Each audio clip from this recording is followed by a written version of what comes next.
not that I use it that often, and we're going to beat a dead horse here. But when do you take the vol M trend lines? Yeah, the SPX strike chart. When do you start to take that more seriously? Because I just feel like at 10:30, 11 o'clock in the morning, there's just not It's still enough moving data. around. Yeah, it's still moving around. Um, I actually look at the Centab chart Yep. first. I I don't know. There's that bar chart that just tells me it doesn't tell me price action, of course, because that's not what we're doing with it. Hmm. Um, I'm actually looking for the ROC to get to zero and kind of hold it for a couple slices, right? And David, I think that starts occurring after, at least since we've introduced it. It's after the Euro session closes, right? It's after the 11:30, Yeah, 12 it's usually around time noon. frame. Yeah. Now, do you And care so, which one it is, the put side or well, the call side? so today was beautiful. And if you go and you look at the SPX or you look at the SPY and you look at the Qs, all the calls started just flattening right out, right? Hmm. So that was kind of good. I like one of them to be flat, right? And then when the other one started flattening or started, stabilizing, you can see where for this one for the SPX, you can actually see what Mike's got here, and it's the red one, even though it was negative or positive, excuse me, the red one is the put side.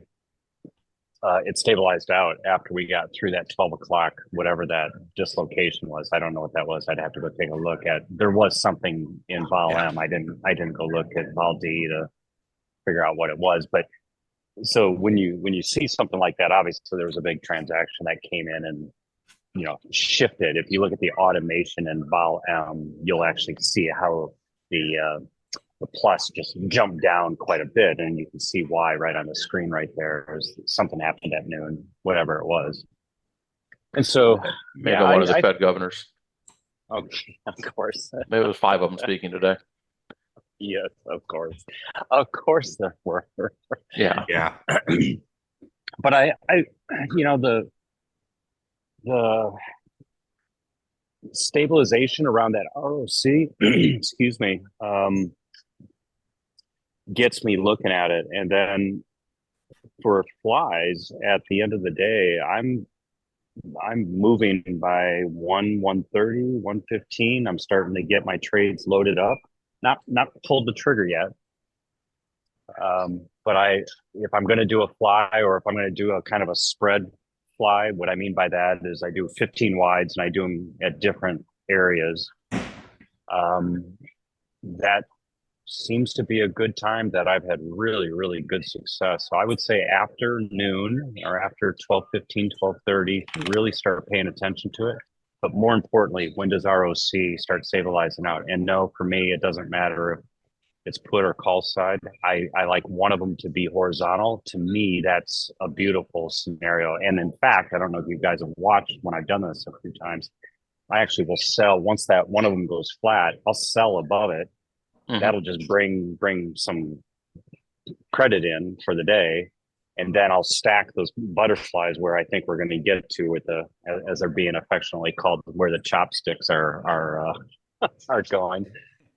And so you get a bump from the premium you get off the credit spread, and then you can put the fly on there to really juice where you're heading into. So I think it's one way to look at it. And I've done Yeah. it on both the call and the put side. I'm sorry, I didn't mean to cut you off. No, it actually makes sense. I try not to do too many things short term, but sometimes you just get bored. You have to. But Yeah. Yeah. it's so much easier to have stuff out there for 30 to 40 days than Oh, 30 yay. minutes. Yay. We got all the trend followers talking tonight, so all the ZODT people can just leave, okay? Yeah. No, I'm just kidding. What is interesting to me, David, on what I've watched over and over is now the end of the month, end of the quarter was one of those times where we violated those centroids and linear fit lines towards the end of the day. Mhm. And if we get some exogenous news event, it's going to happen. But once these are in motion, it is rare that we go outside those centroids and even the linear fit lines. I mean, you will come right up to them, which we did today on Qs.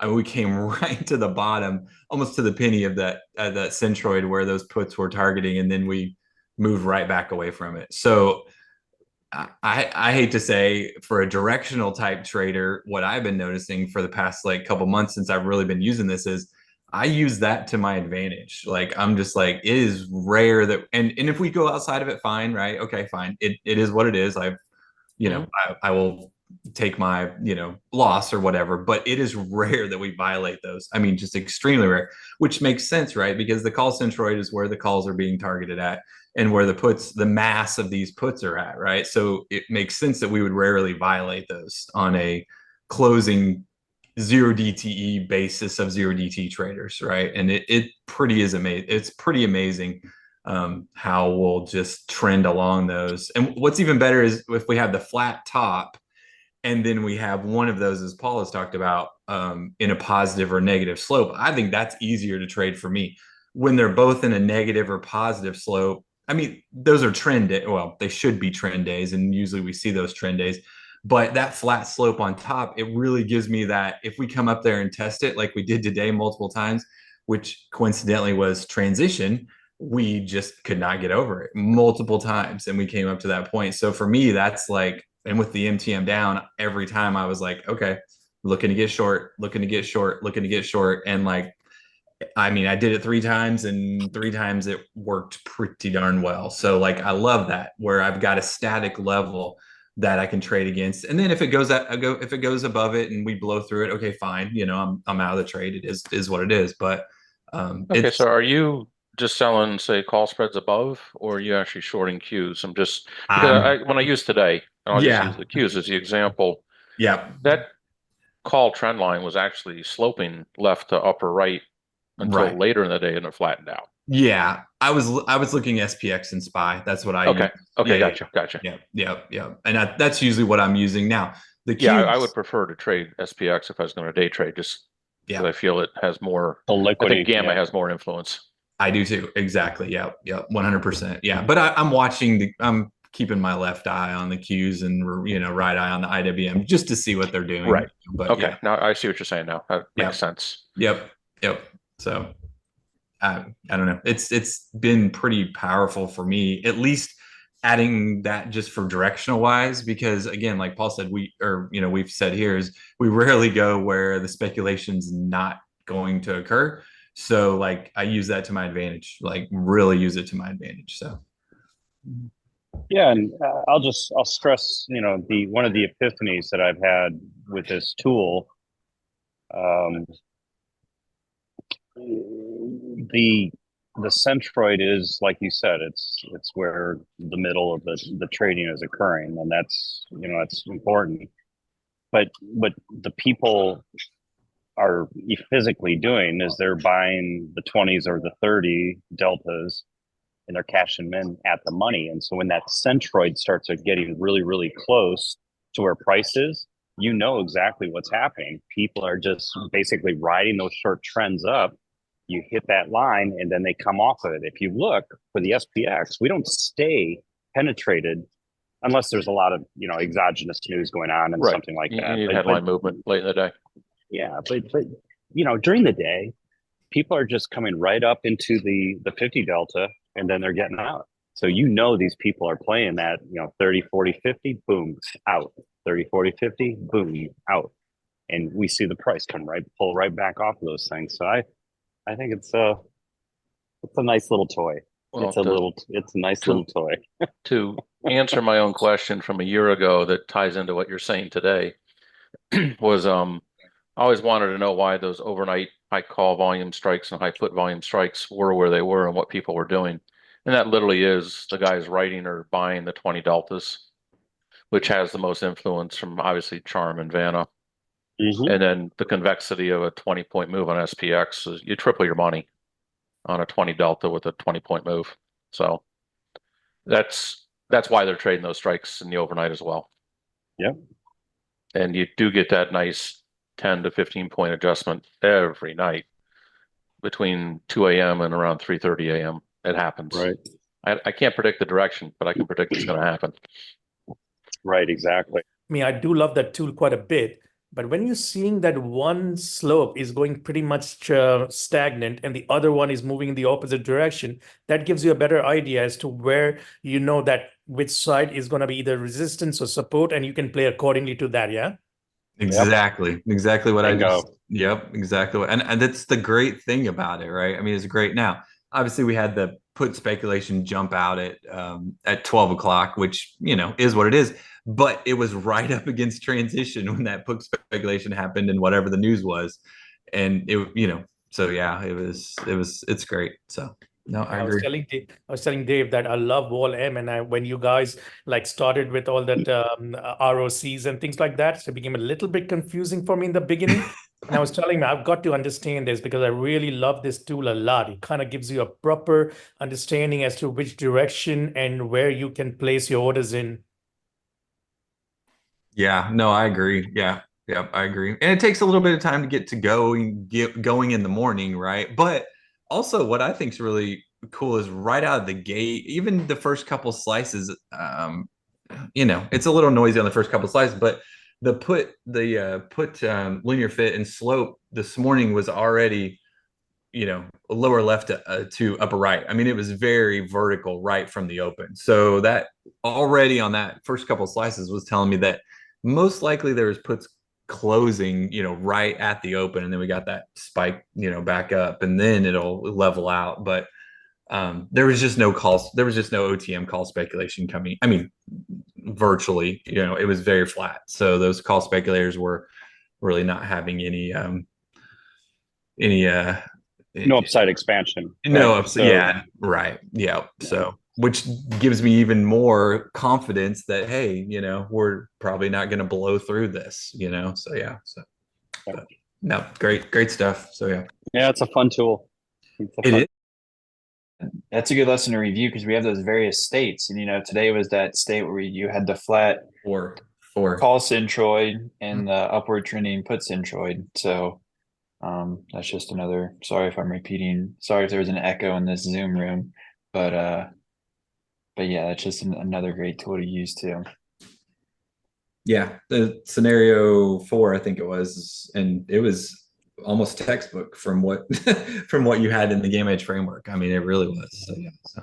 Well, it's black and white. Like there can only be those specific structures. So you just need to use, yeah, especially, I mean, that rate of change, I mean, was pretty freaking flat since like 12:30, 1 o'clock. yeah, I think that needs to be pointed out and reinforce what you just said. So there's 4 different conditions. 2 of them are trend days, and 2 of them are probably literally resistance days or whatever the case may be. So that the point there is you can start categorizing how things are setting up. So your morning routine, as you start seeing these things develop, how am I shifting? Ask yourself, how am I going to shift the day? What am I going to do today? Right. And maybe your plan says, I'm going to wait until 12:45 and I'm going to see what the ROCs are. And if the ROCs are approaching 0, I know I'm not changing my centroids, at least on one of them. That's what the call centroid looked like today. And then you know what to do. Right? So that's a framework for using Vol M. But remember, we also have a framework for this left-hand plane, right-hand plane, out of the money calls, out of the money puts, and it's related to the delta balance. It's to a certain extent, it's related to your when you look at any of the 3D charts, what's happening on the left-hand side and the right-hand side. So that framework is the key, right? I mean, just being able to take the noise of the market and what's in FinTwit and Wall Street and all that crap, and just start dissecting it down, figure out what frame you're in, and then develop your own personal playbook on that frame. And before you know it, you'll start being able to do, you're waiting for your pitch. Maybe it's once a week. twice a week. And I know people get itchy fingers, like David said, you know, he gets bored and he wants to trade 0 DTE when he's a swing trader, right? We're all in that, all in that. In fact, you guys might make a 0 DTE guy out of me yet, just because it is so much fun. And I love being flat, right? Especially if I'm going to be on an airplane. So the point is, figure out what frame you're in, figure out how you can play it. And I see, Alex, your question there, you know, how do you play the ranges? Once you know where you're at, you have two choices. And like I said earlier to David, once you go horizontal on one of these things, you can likely sell premium. So you're coming up and you're going to hit, you know, one of those upper levels, whether that be trans or whatever the case may be. That's a perfect time to sell some premium very, very close to there, because you haven't necessarily, you're not going to go over that range, right? So now you're collecting a lot of premium, and doing something up there is one way to play this. And then as you pull back, you can put a stop order in, take your profit or profit order in, you know, take it out when you know, you make 50% or whatever the case may be. So that is one way to play above where that horizontal line is. Below the horizontal line, and I see somebody else here, Dawn, correctly. I mean, yeah, we dedicated a couple open mics where we've talked about how do you position butterflies. And I like butterflies. I mean, you could do a condor at the end, but your payout is not necessarily there, and they're harder to adjust. Flies are incredibly easy to adjust or take off the table, and you get a paper cut, and then, you know, as you get through the day, you can definitely make, you know, 50, 100, 200% on these positions, depending on what you're doing. Now, remember, as you go further through the day, a fly is going to get more expensive, right? And that puts a lot of people off. Everyone who's thinking, oh, I can't spend any more than $25 on a fly or $50 on a fly, you're missing an opportunity, because you're not thinking about that I'm rejecting where price isn't going to go, right? You're thinking, oh my God, it's my debit on the fly. I can't possibly play this thing, you know, at $6 or $7 a debit. I think you're missing an opportunity. So I think getting comfortable with what will I do in a structure, and then what's it really mean for my risk profile, is the 1-2 that I would recommend for everybody to start thinking of. And, you know, we can help educate a lot of that.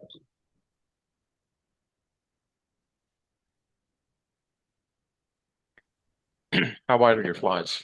You going 10 wides, 20, 15? I do 15s if they're balanced. And the reason I do that, Dave, is I can put two other ones on simultaneously. So as the centroids move up and down, and I want to, you know, so obviously Gotcha. price is in the middle of the first one, right? But then we start to drift a little bit one way or the other, or whatever the case is going to happen.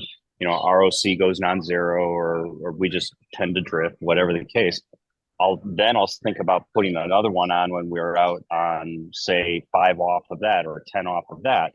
And when you do a 15 wide, you can put 3 of them on. None of the legs overlap, and it basically looks like a really powerful condor with, in the middle of it, you got a little bit of a tent. Mm-hmm. And so when you start pushing one of those boundaries, the one that's on the other side is going to be lossy. And so now you can take that off. Maybe you're going to take a paper cut of, you know, I don't know, $25, $50, whatever the case may be. But now you can take that and start concentrating. You can actually add to the positions on the 2 you have remaining, and you freed up another position that if it's going to go higher, you could actually, you know, move that condor like thing. It's not a condor. Right. Yep. You can move the structure up because you freed up one of those positions on a 15 wide. You could do it with a 20 also, but 20, you know, if something moves quickly, then you've got a lot of exposure there. The 15 is in my risk area, and I feel comfortable with it. And then I can just add on top of it as the trade plays in my favor. Does that make sense the way I described that? Yeah, it does. And yeah, basically you get 20, 25 wide, you start to look like a straddle, short straddle type of thing. Yep.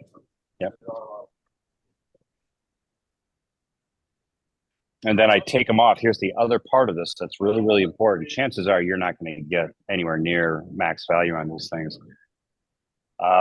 You're going to see a lot of sensitivity from about 330, 3:40 New York time beyond, right? I know you know this, David, but I'm just saying this for the other folks. Take the damn thing off the table, right? You're going to be profitable. You're going to be up, 20%, 30%, 50%, whatever the number is. Take it off the table, because movements, the sensitivity within that, unless you're properly positioned on risk and you're willing to see it move around, you're not going to be adding a new position or whatever. To me, I've got it all preloaded in my selling engine, and all I have to do is select it and hit go, and boom, it's off.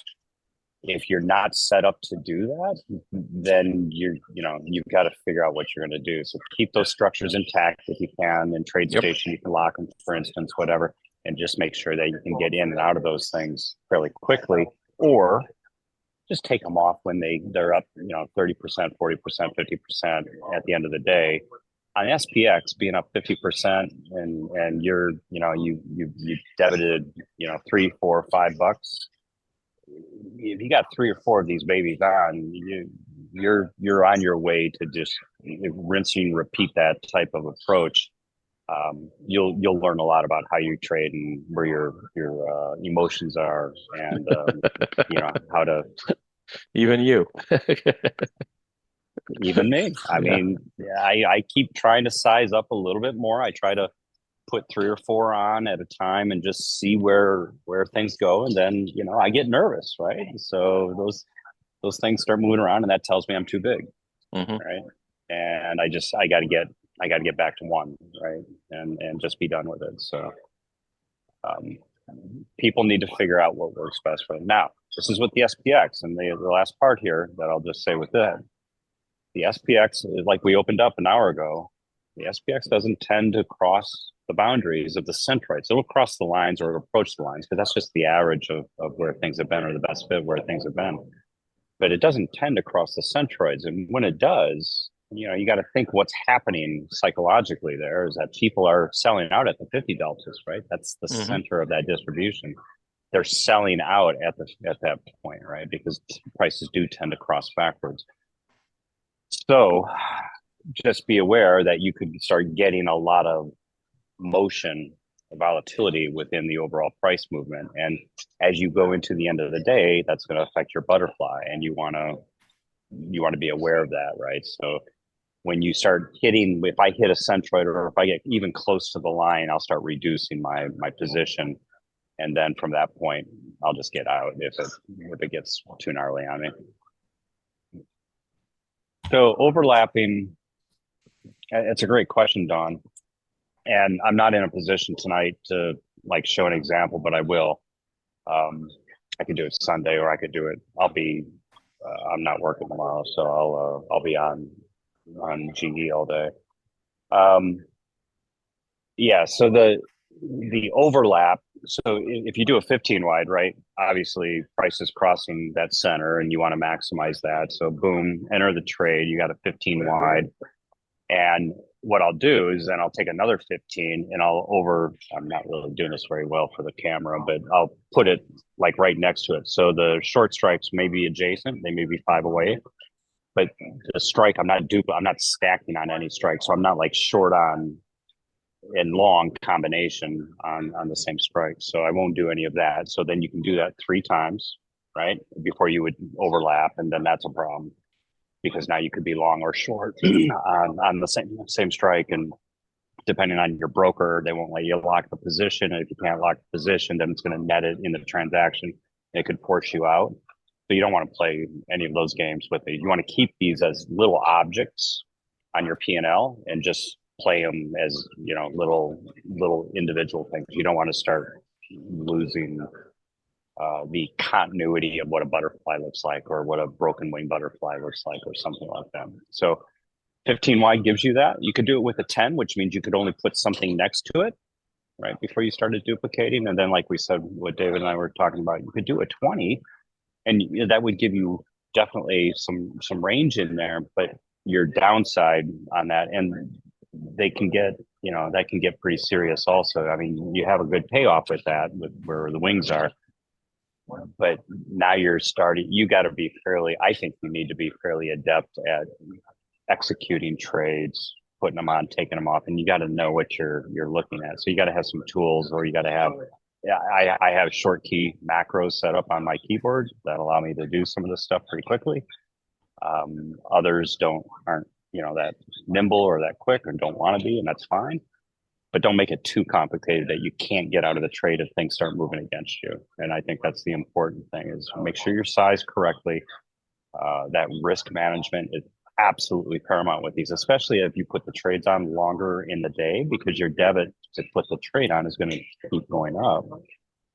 You're going to get some gains out of that, but your debit's going up as, from 9 o'clock or 9:30 in the morning versus, say, putting it on at 1 o'clock in the afternoon. It's going to be much more expensive, and you're going to want to manage that risk accordingly.